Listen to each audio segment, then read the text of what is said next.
Laba engeri gy'oyinza okwetangiramu omuntu oyo akuloga. Bw'omumanya bw'oti nti gundi yandoga then mwetangire.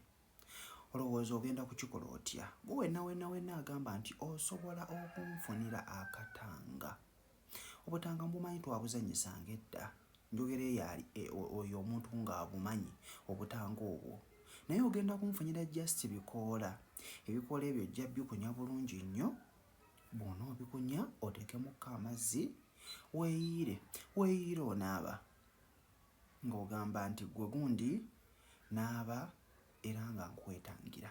Buli kimu ky'okola njagala kibeere nga tekintuukako. Buli kimu ky'okola njagala kibeere nga kigaana era nkwetangidde.